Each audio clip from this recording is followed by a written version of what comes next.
Hello student, welcome to my YouTube channel. সকলোকে Imran Assam academy YouTube চেনেললৈ স্বাগতম। So SSC ফলৰ পৰা 2423টা পদ মুকলি কৰা হৈছে। সো এটা বৃহৎ সুযোগ হয়, নতুন চাকৰি হয়। ইতিমধ্যে নোটিফিকেশন আউট হৈছে। সো ইয়াৰ বাবে তোমালোকে কেনে ধৰণে আবেদন কৰিব লাগিব, তাৰ পিছত তোমালোকৰ এডুকেশ্যন কোৱালিফিকেশন কি লাগিব, এজ লিমিট কিমান লাগিব। সো আদি সম্পৰ্কে আমি আজি এই ভিডিঅ'টোত আলোচনা কৰিম। সো গতিকে বলকচোন আমি পলম নকৰি আজিৰ ভিডিঅ'টো আৰম্ভ কৰোঁ। SSC Selection Post Phase 13 Recruitment 2025 Notification out for 2423 post. ঠিক আছে, SSC Selection Post Phase 13 Recruitment হয় 2025 বৰ্ষৰ কাৰণে ইতিমধ্যে নোটিফিকেশ্যন আউট হৈছে। সো টোটাল পোষ্ট আছে 2423টা পদ। সো যিসকল প্ৰাৰ্থী এলিজিবল হয় সো তেওঁলোকে আবেদন কৰিব পাৰে। বেছি সময় নাই, ইতিমধ্যে আবেদন প্ৰক্ৰিয়া আৰম্ভ হৈ গৈছে। সো যিমান পাৰে অতি সোনকালে আবেদন কৰি ল'ব। SSC Selection Post Phase 13 Recruitment 2025 The Staff Selection Commission SSC has released the latest notification for the Metric, Intermetric and Graduation 2023 post.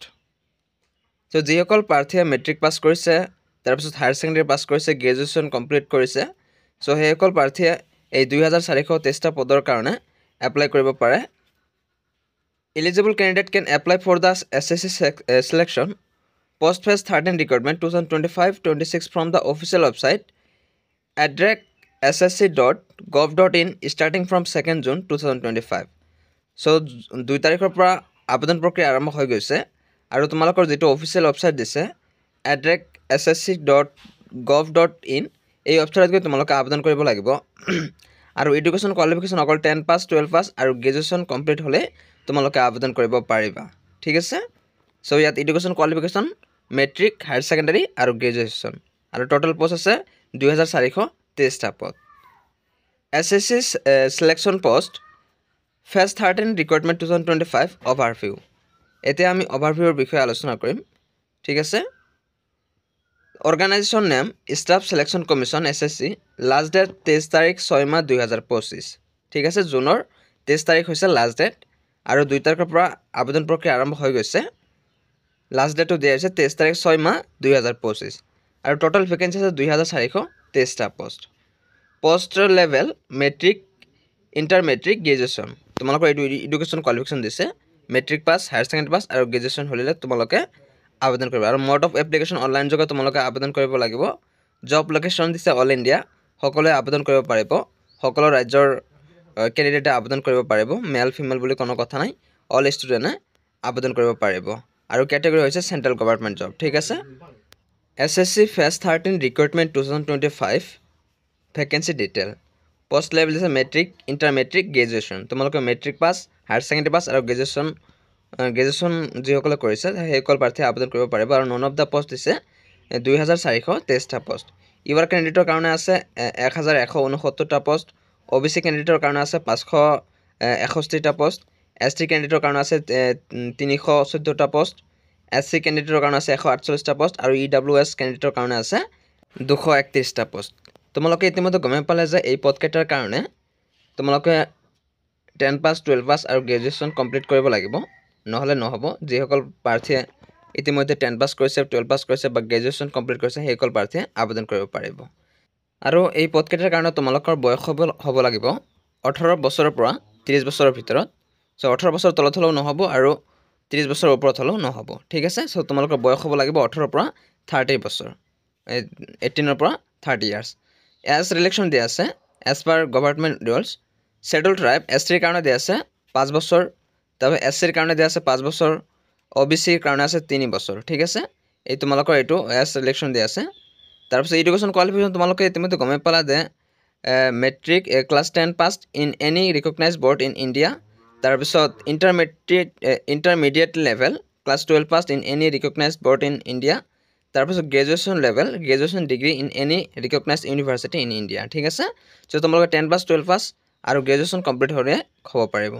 তাৰপিছত তোমালোকৰ এটা মাচুল দিছে, মাচুল দিব লাগিব, এপ্লিকেশ্যন ফিজ। জেনেৰেল কেণ্ডিডেটৰ কাৰণে দিব লাগিব তোমালোকৰ 100 ৰুপিজ, OBC কেণ্ডিডেটক দিব লাগিব 100 ৰুপিজ আৰু ST SC আৰু ফিমেল কেণ্ডিডেটে কোনো ধৰণৰ ফিজ দিব নালাগে। ঠিক আছে, আৰু পে'মেণ্ট মোড যেটো দিয়া আছে এই পে'মেণ্ট মোডটো তোমালোকে অনলাইন যোগে আবেদন কৰিব অনলাইন যোগে দিব লাগিব debit card credit card net banking আৰু ইউপিআই যিকোনো মাধ্যমৰ যোগেদি তোমালোকে এই 100 টকাটো পে কৰিব লাগিব ঠিক আছে আৰু সিলেকশন প্ৰসেছটো হ'ব তোমালোকে এক্সাম দিব লাগিব এক্সামৰ যোগেদি সিলেকশন প্ৰসেছ হ'ব there will be 3 separate computer based examination consisting of objective type multiple choice question for the post of the minimum educational qualification or matriculation higher secondary and graduation and above level ঠিক আছে তোমালোকৰ objective question দিয়া হ'ব objective কোৱেশ্চনৰ তোমালোকৰ পৰীক্ষা হ'ব total exam duration দিছে 60 minute 80 minutes for candidate eligible for scribe ঠিক আছে টোটাল মিনিট দিয়া হ'ব তোমালোকৰ 60 মিনিট দিয়া হ'ব তাৰ পিছত there will be negative marking of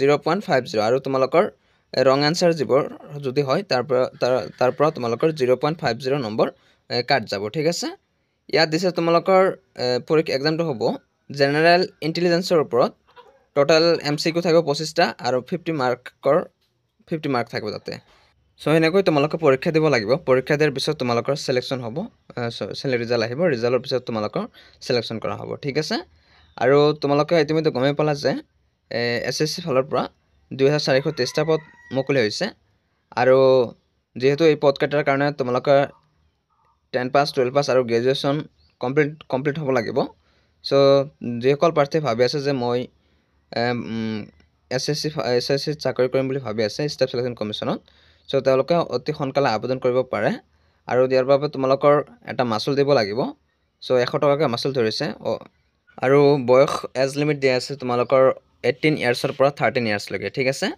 so এইখিনিয়ে তোমালোকৰ আৰু যেটো তোমালোকক অফিচিয়েল ওয়েবসাইট এটা দিছিল মই আগতে কৈ দিছিল এই অফিচিয়েল ওয়েবসাইটত গৈ তোমালোকে আবেদন কৰিব লাগিব সো অফিচিয়েল ওয়েবসাইটত গৈ অতি সোনকালে আবেদন কৰি ল'ব যেহেতু বেছি সময় নাই আজি যেহেতু 10 তাৰিখ সো বেছি সময় নাই 23 তাৰিখ লাষ্ট ডেট হয় সো যিমান পাৰা অতি সোনকালে আবেদন কৰি ল'ব ঠিক আছে